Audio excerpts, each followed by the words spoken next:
के गृह मंत्री ने स्टेटमेंट दिया बाबा साहब के बारे में, उसकी पूरा देश के अंदर निंदा हो रही है और पूरा देश गृह मंत्री जी से इस्तीफे की मांग कर रहा है और कांग्रेस पार्टी इस बयान की बहुत निंदा करती है। पूरे कार्यकर्ताओं की तरफ से इस्तीफे की मांग करती है कि एक गैर जमानतदाराना बयान जो देश का गृह मंत्री देता है वो इस तरीके के बयान की शोभा नहीं देती। जिस तरीके से उन्होंने बोला कि क्या अम्बेडकर अम्बेडकर कर रहे हो, इतना नाम भगवान का लेते तो 7 जन्म आपको स्वरूप मिल जाता है। स्वरूप किसने देखा है ये तो पता नहीं, लेकिन जो देश की संविधान की वजह से आज हम सब लोग प्रगति के पथ पर चल रहे हैं वो सिर्फ और सिर्फ उस संविधान निर्माताओं की वजह से है और उनका अपमान करना देश की आत्मा का अपमान है और इससे बड़ा कोई घोर अपमान हो नहीं सकता। इसकी घोर निंदा करते हैं और गृह मंत्री की माफी मांगे और गृह मंत्री इस्तीफा दे और नहीं देते हैं तो सरकार उनको बर्खास्त करे। आज देश के अंदर हालात बद से बदतर होते जा रहे हैं। आज प्रदेश की बात करें तो प्रदेश सरकार को बने हुए 1 साल हो गया और सबसे ज्यादा परेशान है आज की तारीख में तो किसान परेशान है। किसानों को कृषि कार्य हेतु बिजली नहीं मिल रही और डिमांड भरे हुए काफ़ी टाइम हो गया, उनको नए कनेक्शन नहीं मिल रहे और जिनको कनेक्शन मिले हुए हैं उनको 2-2.5 घंटे से ज़्यादा बिजली नहीं मिल रही है और उसके अंदर भी कई बार ट्रिपिंग होने की वजह से किसानों की मोटरें जल जाती हैं। जीएसएस की सिस्टम ठीक नहीं है और ट्रांसफार्मर जलने के बाद में उनको हफ्तों भर महीनों भर चक्कर लगाने पड़ते हैं, जिससे किसानों की फसलें चौपट हो रही है और किसानों की हालत दिन प्रतिदिन बद से बदतर होती जा रही है। न तो कोई एमएसपी के ऊपर खरीद हो रही है, आज मूंगफली की खरीद जो होनी चाहिए थी वो नहीं हो रही है, उसकी तुलाई नहीं हो रही है, पर्चियाँ कटे हुए काफ़ी टाइम हो गए और किसानों को आदान अनुदान की राशि भी सही समय पर नहीं मिल रही है, फसल बीमा का क्लेम नहीं मिल रहा है। हर तरीके से आज किसान परेशान है। वो सब बात अलग, लेकिन सबसे ज़्यादा जो संकट है आज जो बिजली का है उससे बहुत ही ज़्यादा किसान आज परेशानी के अंदर है। उसकी तरफ सरकार का बिल्कुल ध्यान नहीं है।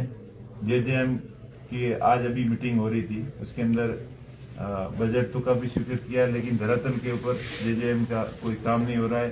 टेंडर टाइम से हो नहीं रहे, काम सही ढंग से हो नहीं रहे। बेरोजगार युवा आज दर दर की ठोकरें खाने को मजबूर हो रहा है। स्थानीय लोगों को यहाँ जो बाहर की कंपनी आई है रोजगार के अंदर तवज्जो नहीं दे रही है। इस सभी समस्याओं की तरफ सरकार का ध्यान बिल्कुल नहीं है।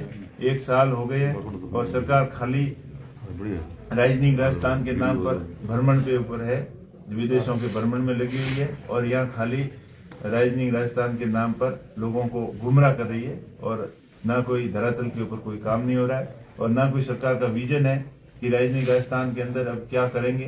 पुरानी वही काम के ऊपर उनका एमओयू करा रहे हैं, कभी कॉलेज वालों से एमओयू करा रहे हैं, कभी पुरानी कंपनियों एग्जीक्यूटिव जो काम कर रही है उनसे एमओयू करवा रहे हैं, लेकिन कोई नया विजन नहीं है कि जिससे प्रदेश का डेवलपमेंट हो, प्रदेश में नए रोजगार के अवसर पैदा हो, यहाँ कोई बड़ी कंपनियां आके इन्वेस्ट करे। इस तरीके का विजन कोई राजनीतिक राजस्थान में नहीं दिखा।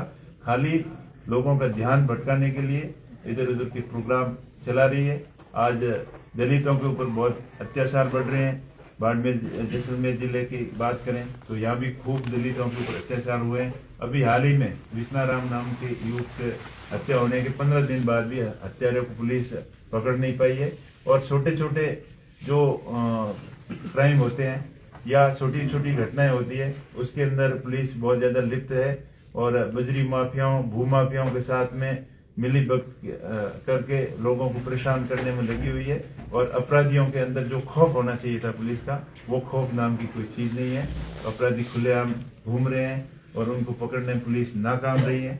इस तरीके से हर पॉइंट पे सरकार फेलियर रही है। इन सरकार की फेलियरिटी अब जनता को पूरी समझ में आ रही है और बीजेपी सरकार चाहे केंद्र की सरकार हो चाहे राज्य की सरकार हो, धर्म के नाम पर राजनीति करके अपनी रोटियां सेक रही है। कैसे सत्ता के ऊपर काबिज हो, उस एजेंडे के अलावा उनके पास कोई एजेंडा नहीं है। ये कोई ना तो डेवलपमेंट का एजेंडा है, ना कोई इंडस्ट्रियल फैसिलिटी डेवलपमेंट करने का एजेंडा है, ना किसानों को राहत देने का कोई एजेंडा है और ना कोई महंगाई कम करने का एजेंडा है।